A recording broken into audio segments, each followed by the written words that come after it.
10. No, no, we're not there. Once it's not 9:50, 9:57. My guy, what's up? How are you? This is my good friend. Yeah, this is my friend. Everybody got to see that. I'm not your friend. Please, don't spoil my again. Son, I like the Naya. I don't live now. Are you live now?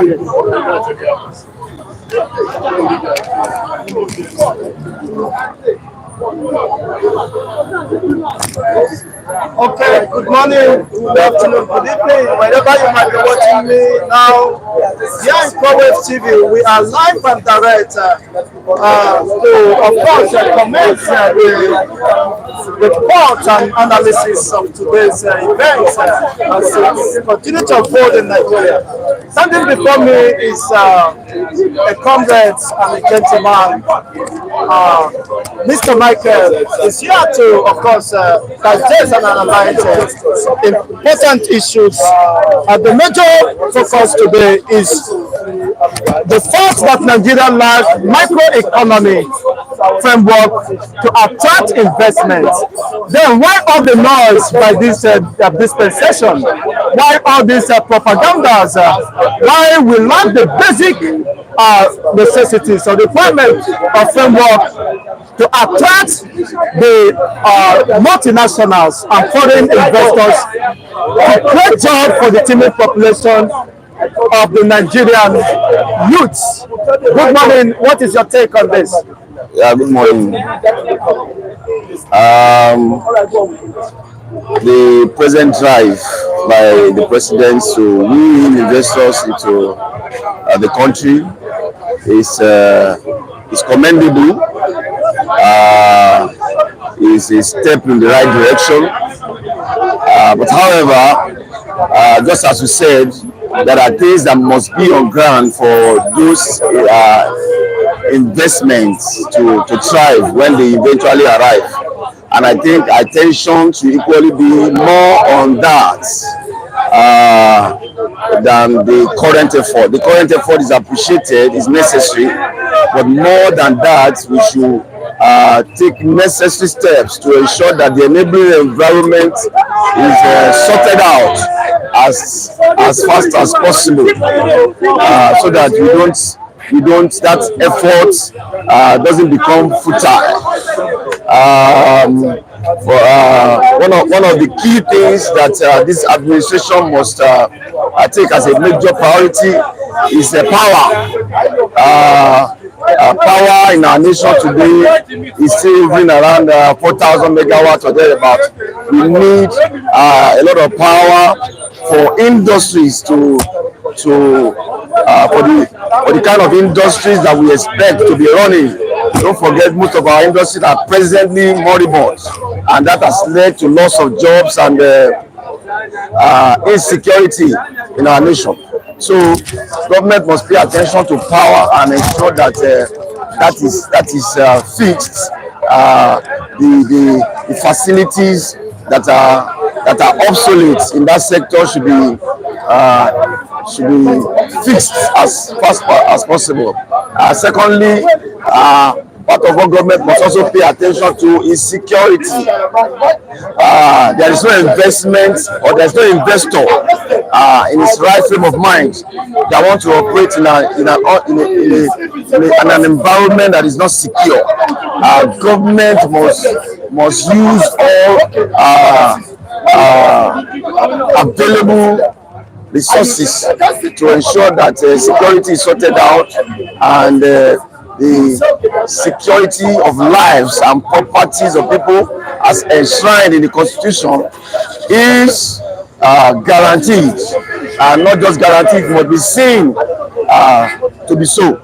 And then investors can begin to take our country seriously. With these realities now, can we advise the president to stop gallivanting and sit down and look downwards and know what to fix, because spending the taxpayers' money and on allowances on vacations and trips will not pay us. Of course, in as much as the pertinent issues have not been addressed, fixing those things that can drive the economy at the domestic level before you can start calling the foreign investor that yes, your house is in order. They can come and invest their billions, multi-dollar investment to make profit. But as it stands now, even the foreign airlines are still looking for a way to repatriate their money to their own homes because of the shortage of dollars. While Nigerian politicians will always move their own, our commonwealth outside, then those who came to invest, make business here, they are repatriating their own money to their own country. They are not living it in Nigeria. What an irony. So in what language should we talk to the government or the president to begin to understand that what Nigeria means is not gallivanting, touring the whole world, meeting Obama, meeting whosoever is concerned. We have to look inward and fix our problem because it's local. Absolutely, I can't agree less with that position. I think the work is more at home. I believe that when we sort this out, at home, even investors on their own will be willing to be part of what we are doing. Exactly, and we have confidence. So exactly, so we must build that confidence in them. Presently, we are putting the cart before the horse, and I think it is not too good for our nation. The president must take as a matter of priority to fix the basic infrastructures that makes business thrive. And we have just enumerated some of it in a few minutes ago. And that is where attention should be geared at the moment. More attention should be deployed to making sure that those basic facilities are in place. Then we can begin to extend hands of fellowship to foreign investors, even on their own. I mean, the world is not a global village. Honestly, they can assess what is going on in the country. They know the situation of things more than we are going there to talk to them about. Exactly, they are familiar with the terrain, and I think we should not make that mistake to think that they are not aware of the situation of things.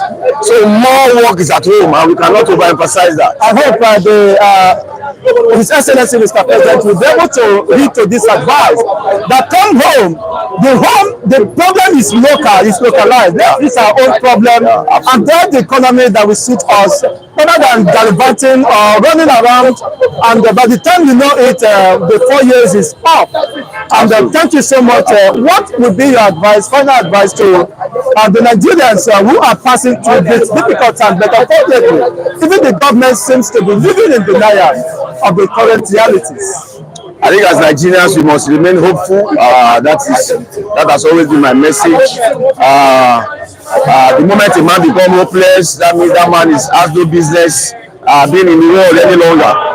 We must remain optimistic. It's our nation, and we are all stakeholders in this nation. We must ensure that whatever, irrespective of the tough times that the economy is at the moment, we must try as much as possible to be positive, engage in positive ventures, and I believe that with time, our effort will come with success. Our effort will come with success. Does your input count? You said you are a stakeholder. How have you contributed? How has the government contributed to your business? And what is the prospects for the future of an average Nigerian who want to do business?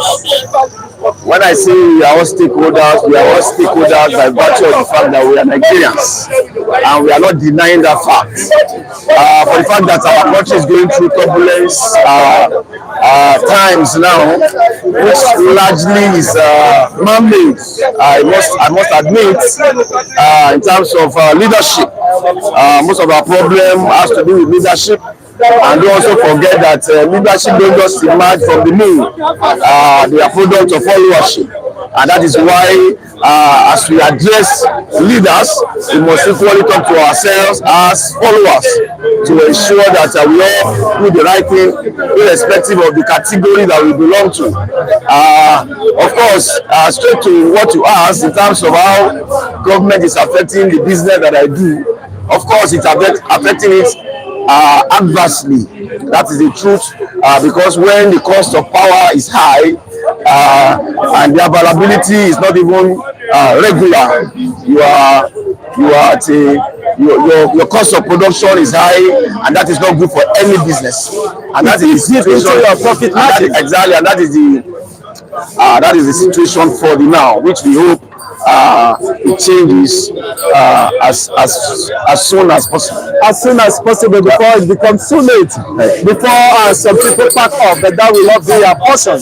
Thank you so much. It's been an exciting moment having you. Thank you for these wonderful submissions. Thank you. And we do hope to host you in the subsequent editions. Thank you. Thank you so much. Yes, you've heard it. Of course, this is live and direct. And it's no longer deniable the fact that the basic macroeconomy framework has not been set up to drive a viable economy for the country to strive. We cannot continue to lie to ourselves. The realities, of course, are staring at us. It is not a matter of touring the whole country of the world and having dinners and conferences. But the realities is that we are caught up with the realities. There are no macroeconomic framework to strive. What is your position regarding that? Oh, good morning, Mr. Chigoze. It's a pleasure having you, Mr. Nii. Yeah. You see, one of the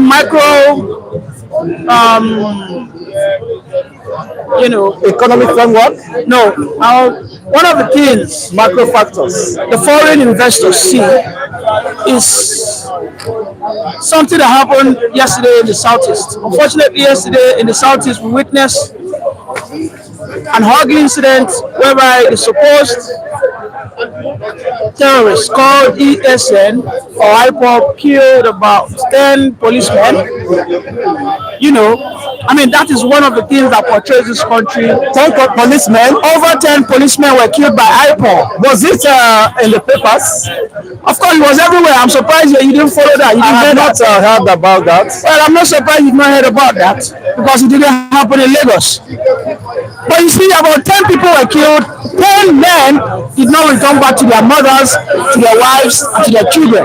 They were killed by Biafran Southeasterners, agitators.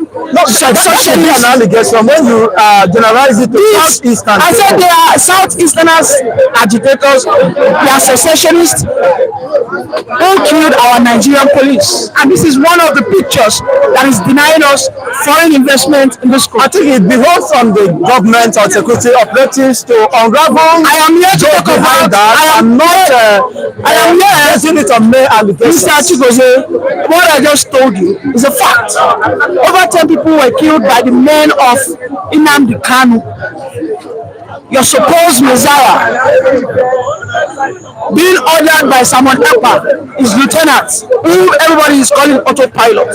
These are the pictures the foreign investors see. But referring to Southeast, this about the northern region, this where even the aircraft when investors come into Nigeria, the first place they like to go to is the southern part of Nigeria. Now, the southern part of Nigeria has been more peaceful, but we have a place in the south that is giving us problem. In the whole of south, where we know that the problem is coming from is the southeast, and we must stop with that. We know that the issue of northern,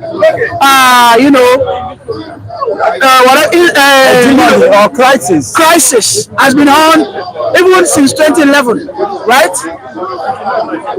But the southeast are destabilizing the southern hemisphere of Nigeria, and we need to call them to order, because at least foreign investment can still invest in the southern part of Nigeria. Our life can still get better as a region. It is unfortunate that in Southeasterners who are supposed to be well educated, who are supposed to be well enlightened, are still parading Nigeria as an unsafe place by killing our security men. Just yesterday, they killed over 10 of them. Uzodinma was there shedding tears. Why are we doing this to ourselves? For any foreign investor to come into any nation, there's a framework they look at, they call it PESTEL. PESTEL. Let me tell you what that means. But don't you think that that is connected to some unaddressed Let me tell you what it means. The PESTEL simply means PESTEL. The P stands for the political stance, the economic stance, the S stands for that societal what safety, our social welfare, our social lifestyle, and all that. The Southeast cannot keep portraying the southern hemisphere of Nigeria as an unsafe place. We know that the northern Nigeria has been in this turmoil and in this crisis for over a decade. All right, but the issue that we have in Southeast is self-inflicted. Someone says Shagamu killings happened before this one, where over 20 persons were killed. I'm not in support of I was the same person. I was the same person that came up here, that came up stream to announce the issue of what Shagamu. But that is under control. All the governors in the Southeast have been fighting against these terrorists called Biafrans. They call themselves secessionists. They call themselves agents of civilizations. Who in reality they are the ones agents of integration, pulling Southeast back. There are so many foreign investors who are supposed to be in Southeast, but already by now, we are not talking about foreign investors. The macroeconomy framework to even establish the local domestic industry. I feel your insecurity. I believe the bullets are hitting you too hard. Perhaps because you don't like people castigating against the Biafran. Nobody will always support evil. But the reality is what happened yesterday will travel far and wide as a bad news to investors than what happened in Shagamu. You are right. They killed Nigerian police. The Shagamu courts were killing themselves. This one is a Biafran who they have been tagged as terrorists. They killed over 10 Nigerian police. Uzodinma was there yesterday, was crying, was shedding tears. How do you expect a foreign investor to come to your region? Don't you need a foreign investor in your region? That's the question. Somebody called it the order. He said these are unknown gunmen. They are Biafrans. Before you land, Samuel Ekpa has already taken credit of that attack. He said they should take all this trash, all these ILOCs, all these mongers, all these vampires away from their land. That they want to see them, that as long as they see them, they will mock them. Really? The Southeast cannot keep portraying the southern part of Nigeria as being unsafe. In the whole of South, the South, both Southwest, South, and Southeast. Now only Southeast they give us problem for South. They are the only one making South to look unsafe. As Southerners, we need investors. If the northern Nigerians, if they cannot solve their issues, let's we the southern Nigerians resolve our issues. We don't need another part called the minority, the Southeasterners, to keep agitating and start bringing instability into this our southern part of Nigeria. That is totally nonsense, and we must call them to order. The framework, whatever you want to say, whether macroeconomics, microeconomics, that issue that we are killing our police, no investor, because the police are the enforcers of the rule of law. Now they will understand. If I bring my investment, just recently, Alex Oti is about to initiate what we call Enyimba Economic What City (EEC). You expect me as a foreigner to go to Abia State when I'm not mad? When your fellow Imolites are killing Nigerian police. So Udeze Chima said, is the killings in Nigeria limited to Southeast? So why are you, most of the Yorubas fled their ancestral home to Benin Republic because of the same killings? Almost virtually across the territories, nowhere is I need Udeze Chima. So what is the position? How can the government address this? I need Udeze Chima to speak to me with an open-mindedness and stop asking me questions from a defensive angle. No, but he is speaking to me from a defensive angle. I alone was the person that came yesterday that talked about the Shagamu killings. I said cultists. I was the only one yesterday that said Mohbad has put his hand in evil. And when you ask for success from devil, you should expect that you will return something back. I was the only person that said that. I said that I will look at things on plain views. Mohbad joined a cultist group. When it was time for him to bring the sacrifice, he said he was no longer doing it. Who doesn't know that this kid is a cultist? Who doesn't know that Burna Boy belongs to a fraternity? Who doesn't know that Olamide belongs to? They brandish this thing openly. Now you go to them, you join their record label. When it is time for you to pay the price, you start going helter skelter. Well, I don't know about that. But You don't know about that because that does not what? It does not blow your what? Your sentiment. I am only telling you one thing. The Southeast cannot continue to what? Portray the whole of South. Okay, in such an image. You and I are Southerners. Whether we like it or not. Either Southeast, South, and Southeast, we are Southerners. We must understand that first and foremost. And the whole of South should be peaceful. But it is only the Southeast that has given us issue. If foreigners want to come to Nigeria, the first place they look at is the South. They will say, let us go to the South is what? It's peaceful. But now, Southeast, who should enjoy more of what I call oil investments. They should have enough oil investors. But they go about killing themselves, killing the Nigerian police. Why are they so insensible? It's not unfortunate, but how do you think why are they myopic and parochial? How do you think that such could be resolved? It is clear now that first and foremost, suppose Biafra, if today's a demon supporting Biafra, I beg him to please come back home and also raise the flag of Biafra. It cannot remain in Italy and be doing his media jobs there, and I think he's supporting Biafra. Come back to Biafra. If he understands he's supporting Biafra, he come back and put his life on the line. Nigeria as a whole, you and every other Southern and Easterners here must say no to Biafra. Until that is done, then we will unfortunately continue to have this argument, because there's nothing like Biafra. We have to remain Nigerian. We have to work together, both the Southeast, Southwest, and South, to develop this country together. It is because everybody is trying to be egocentric in their own region and all that. This is why we're having issues with the Southeasterners. Nobody has ever said the Southeasterners are not important. I mean, the Southeasterners have enjoyed their own fair share since 1999. I've always said the story of how PDP betrayed the Southeast. I've said that over and over. But the Southeast should not, because of the virtue that Kobe lost, they want to destroy this. Let's guide this discussion. What are the major, beyond sentiments, what are the major demands of the Southeastern people that culminated to this? The major demand is they want to be president. It's as simple as that. The major demand is they want their son to be the president. But I was so ashamed of Peter Obi because he's a coward. Peter Obi could not utter that same word that I deserve as an Igbo man to become a president. It is good for you to have that power of affirmation. And this is one day Bola Ahmed Tinubu the president. Because he said right from day one, it's my turn. When you want to be successful in life, you have to say it, you have to pronounce it. Peter Obi has always said, I don't vote for him because of people. But meanwhile, every person that voted for him, who are majority of Igbos, want Igbo to be the president. And that is the major crux of the argument. If Biafra today if someone from the Igbo land becomes a president, I tell you, Biafra will die an instant death. It's as simple as that.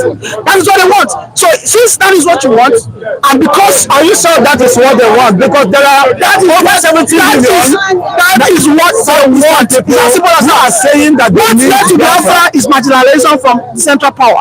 That's what the argument. That they have been marginalized for what? To have a share, a significant share in the power, in the corridor of powers. That is the thing. When Obi came forward, we saw how Southeast enjoyed meaningful peace. Could you see that as an injustice? Within the period of campaign and election, could you describe that as an injustice? You said they were marginalized. Could you use the better word? Unfortunately, our constitution will not justify your statement. And such injustice. Let me tell you, our constitution never stated clearly or explicitly that for every period of time we should work with what? All the regions. Alright? It is the parties who have designed their own constitution.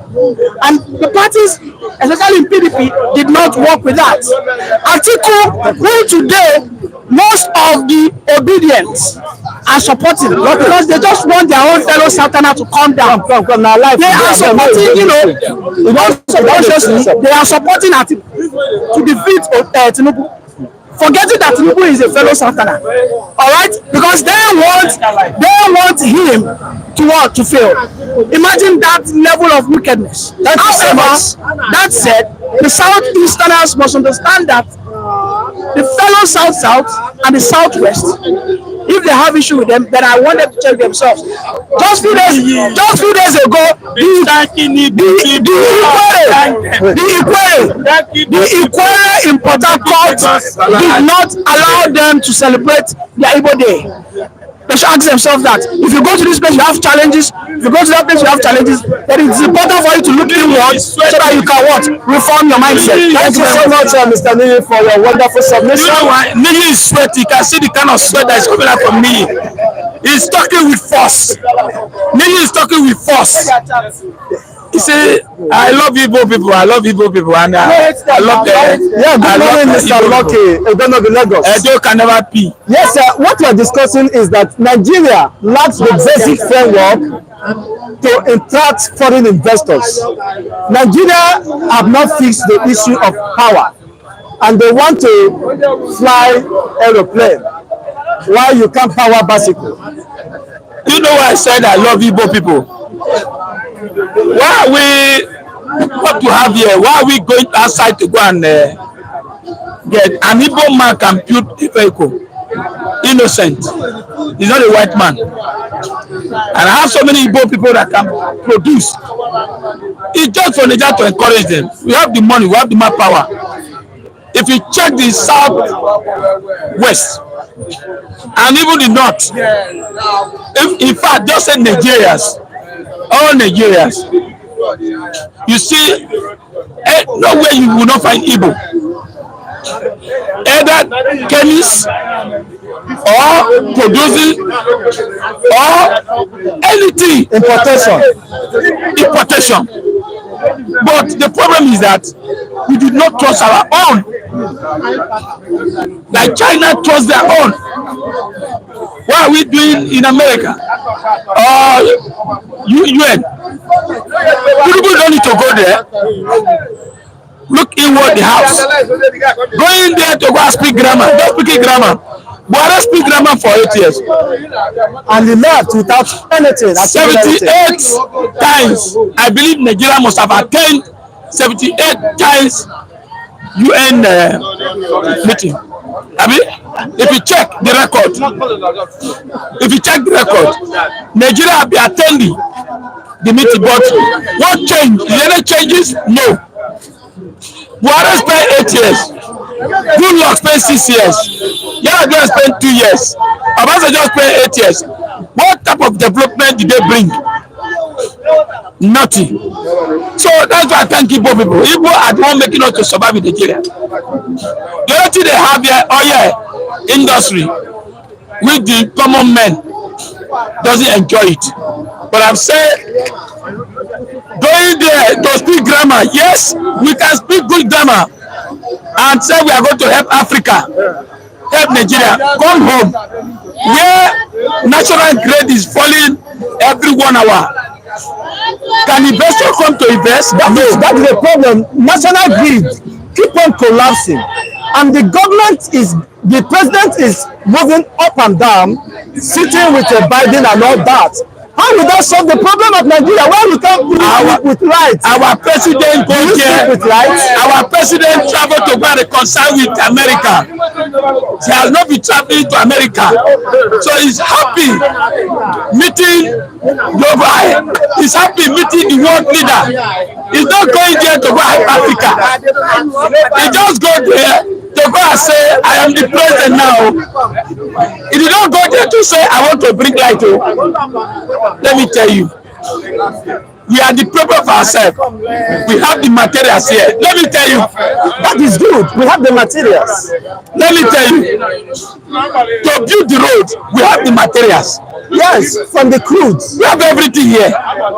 We have the cement. The Calago is there. What are we going there? The dollar that is going to 1,000? You pick oil, crude oil here, send to America, they send it back. America is supposed to be coming here to come even need that to us here because Nigerians are very smart. We have everything here. The only thing is there's corruption. Can when the head is rotty, the leg is too rotty. Our president traveling to UN to go and speak grammar. He say grammar. We haven't speak grammar for 8 years. How many copies does it bring? I think one question Nigeria must not fail to ask the president Tinubu now. Why is it that our national grid keep on collapsing and you are warning foreign investors? Are they the one that profits our life? It might be resolved to sabotage, but the northerners are angry. The northerners say the appointment of Tinubu is the lost side, one side. So expect damage. Expect damage.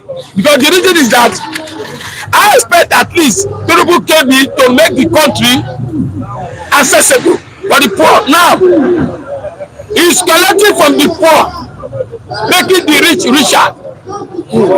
Nigerians are angry. Going to UN to go and speak grammar. That is not what I want. What I want is I want to see light, good road. I want to see.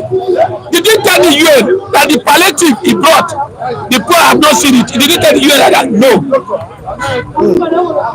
That I win an election.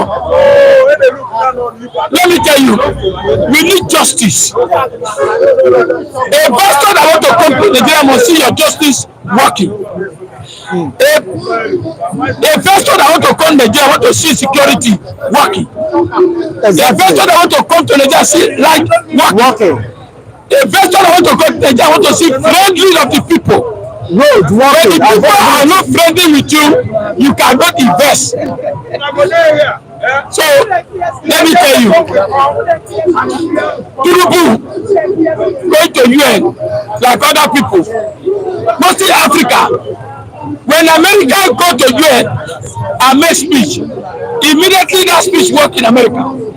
But Africa, like Nigeria, go to UN, make speech. The speech ended in that place. Now, so there have been allegations that about 10 policemen were killed, and some say it is unknown gunmen. Some say that it's Simon Ekpa's boys.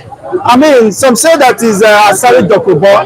All this confusion, how long will it end? And why is it that we found ourselves in this mess? I will ask federal government, because federal government control all the apparatus of security. Federal government, not the state. So the federal government should take responsibility. Yes, they take responsibility because it's a task force. Where you have task force, government cannot command commissioner of police except if there is a gunje there. Maybe the commission is enjoying under the governor. But let me tell you, government not the problem. The problem is that release Nnamdi Kanu. A court of jurisdiction did judgment that Nnamdi Kanu should be released. Maybe Niyi is not aware of that. Don't mind, Niyi is a one man show. Niyi is one man show. Anywhere Bele face. That's now brother is there today now. Niyi can defend his brother. So Niyi can defend his brother. Okay, I mean maybe he's not aware that there is a court injunction that sets aside all the court. He knows. Niyi knows. Let me tell you, Yoruba man cannot defend his brother, whether good or bad. Our local, what you call Niyi, everything has gone down, zero. Including security, zero. Food, zero. NEPA, zero. So Niyi still continue defending his brother. Finally, have you ever borrowed money from bank or access any grant loan for your business? My brother, I don't borrow tire, I run and I don't tire, not to pay. Where's money to pay? Me, they see they pursue me now. Under 50,000 now. Every day they let me rest. I don't go borrow again. Let me tell you, they should release Nnamdi Kanu. Let them see whether the peace can reign in Southeast. But let me tell you, the Southeast leaders, both the Mogulu, both the poor, both the government officials there, They should unite and meet the president. Let the carriage should be released so that let's have peace. According to the court Because documents. all the money in Southeast are being channeled to Lagos, are being channeled to other states, and most of people in Lagos State are not even happy. Like people like Niyi and Kule, they are still think Lagos is the highest business. Allah, if people move just 1 month out of Lagos, you know Lagos will not be as Lagos. Thank you. Well, that is a projection. Well, I think you've made a fantastic submission. Well, thank you, congrats, for being here today. Yeah, thank you. Our discussion is that how can we attract foreign investors while the local microeconomy is as dead as the door, as whatever you can think. The power is not working. Virtually everything seems not to be working. While we have a president touring the entire country of the world, weighing investors. Well, thank you very much. It's good to be here once again, viewers all over the world. My name still remains one and only Easy, aka South South.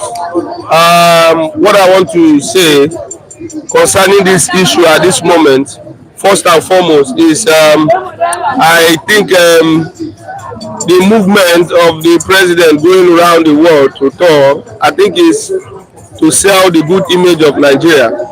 But on the other hand, a man with a stain can never come to preach the gospel to you and you say you go to heaven. It's never possible. So on that note, I want to let you understand that the man traveling all over the world is a good idea. Whoever that is there, we also want to meet with other counterparts in order to woo in investors. But when you talk about wooing in investors, you still need to understand that an economy that is not seen as one of the promising economy can never attract good investors.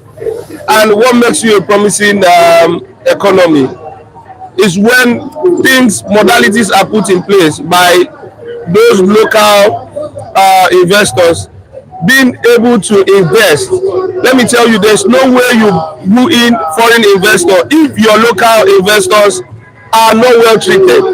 They get information back from the local investors. A good example cited by what Alain Onyema said during the aviation whatever summit that they had the other time.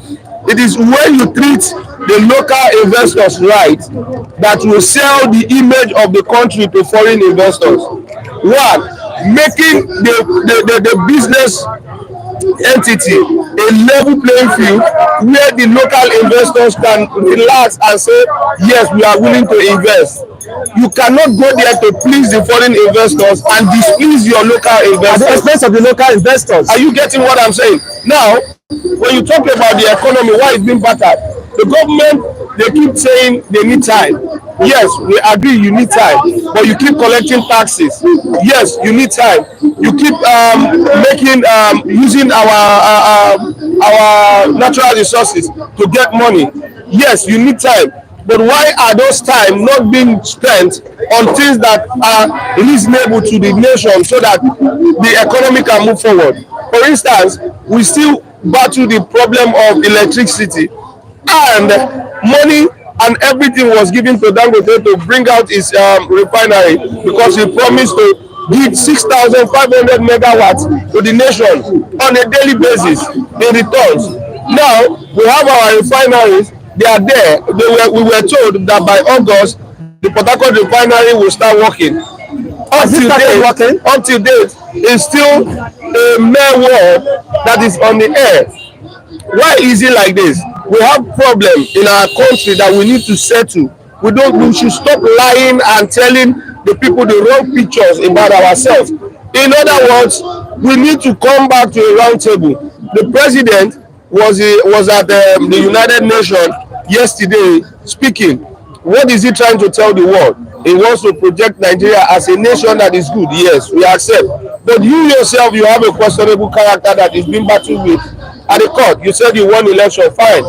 We decided let's go to the court, and everybody went to the court, and the judgment was passed. But so to say, the judgment was not right. I think it has been appealed, and well, yes, the Supreme Court, and they've taken it to the Supreme Court, which of course I know they still want to wangle their way, because I know the corruption in this country is endemic to a point wherein nobody can speak anymore. It's just like the ordinary masses looking for justice for this late musician that just died. That is how Nigeria is today. Nobody could speak, and Nigeria is dying. Until Nigeria dies, that is when you now see people coming out to say things. And we are speaking. You said that Nigeria is dying, but someone said, click me from the comment section, said that Nigeria is dead. The only thing is gone. The only thing is to separate ways. Do you agree with me? Let me tell you, this unity will bring Nigeria to a distro. What we need is unity, and what we can get out of unity is progress. What we need to unite for is for us to have justice. The moment you have justice, progress will commence. But what justice is missing is not served. Justice, because there was a political coup that happened in February 25 and was also supported by the judges in September 6. What do you expect? Things like this will turn the country to a back-rolling nation. Nigeria used to be one of the best nations that we have in the world, but today we are now lacking behind. We only sell human capital, why we are not getting in returns what we are supposed to get. And these talents are being fetched by other countries, using it to better their nations. Why we are here suffering? Why? All because of corruption and endemic political sarcasm that is going on in the country. That is why we cannot get it right. Until justice is served, Nigeria will start seeing progress. Therefore, I really need to implore on everybody to make sure justice come on. The Supreme Court this time is not going to be all eyes on the judges anymore. It's left for them to do what is their job. If they know that they want to uphold the nonsense the tribunal did, it's not going to speak for now. It will speak later, future to come. Therefore, if they know that there was mistake that was made there, they need to clean it up and do the right thing. On the final note, do you think that there is a future if today the present is not preserved? Can there be any possibility of a future where you have today that is not preserved? Listen, because you said until justice is served, and if justice is perceived to have been denied and consistently and persistently, would that be anything called future for the country? Well, there's always a future. Whether there's no future or not, there's always a future. The future there is negative if justice is not served now. So you have future, but it all depends on the type of future that you're going to have. If it's negative or positive. That is why I said, unless justice is served, that is when the future will be bright and progress will commence. So that is a positive aspect. But if it's denied, then of course we need to understand there will be a future, but the future will be negative. Okay, someone said that forget about the unity of Nigeria. We have been calling for unity for the past 60 decades or 6 decades, and yet can we spend our entire lifetime just calling for unity and something that is not working? If it becomes necessary to part our ways and take ourselves and region on the path of progress, wouldn't that be a good suggestion? You see, the word unification is very simple. It's for everybody to come to a round table. How long will you come to the Aburi Accord? Is the round table? 2014 confirmed is the round table. Aburi and confirmed were not implemented. So they did an agreement at that Aburi Accord. They came back, they want to change the whole plan. They did the confirm in Nigeria in 2014. Because of that, they rallied around against the president then. Now, what is the possibility that calling for another confab or round table will not be jettisoned? There is no need for all that anymore. let's work out justice and you will see unity. Unity is served when everybody is assumed to be responsible within a particular setting.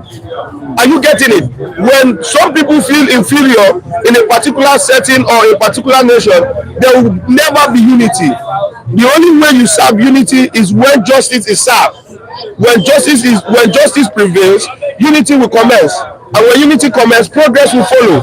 So, but that is the system. Your submission now, justice is not served. Justice is not served as it. Yes, because since February up to date, you find out that the cloud is not even friendly to Nigeria. You find out that nobody is smiling. Everybody keeps grumbling. The nation is pushed into a chaos that you don't understand what is going on. In spite of the fuel increment and all that, we all know within us that we are not happy as Nigerians because what we wanted was not what we got. And therefore, the patience Nigerians are actually having now is because of the court cases that have been going on. And we are peace-loving people. Let me tell you one gospel truth. Nigerians are peace-loving people. They love peace. If not that, if it's South Africa, what we are facing now is not what we should be having at this moment. We all know who South Africans are. So therefore, we are waiting and calling on the judiciary because a man that is peaceful, when he becomes impatient, he can go on rampage and you don't know the angle he's coming from. And therefore, I will also say, let justice be served. You will see, with justice, the whole country will be unified. And when the country is unified, you will see progress coming into that nation. Can justice be forced on the perceived politicians? Is there any way Nigerians could hold them responsible and demand for that justice, even with their immunity, with their perceived security? What I am telling you for free today, justice can be served in both ways, in the hands of the ordinary man and also in the judiciary. Currently, the judiciary has their power and their mandate to serve justice currently. If they fail to serve the justice, trust me, the masses will not be able to bear it anymore. They will come out for their rights, and when they come out for their rights, definitely justice will be served through them. Wow, that is wonderful submission. Thank you so much, comrades. Thank you, my brother. Yes, let me paraphrase the Constitution. It said that Nigeria remains an indivisible entity that is predicated on justice, equity, and fairness. And if there is no justice, equity, and fairness, then the entity called Nigeria, of course, is no longer in existence. And we hope those politicians and the post leaders will have a recourse to the provision of this constitution, that there cannot be any nation or entity if there is no justice, or justice is not perceived to have been done or served. On this note, of course, we may want to wrap it up this morning. Thank you so much, SM fans, for joining us in this wonderful broadcast this morning.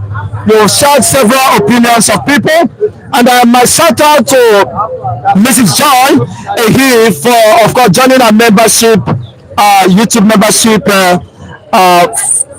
channel here, and I encourage every one of us, of course, to support us by way of joining our YouTube membership. And may the good Lord bless you as you continue to do that. Until the next edition, the Lord bless and have a fantastic day.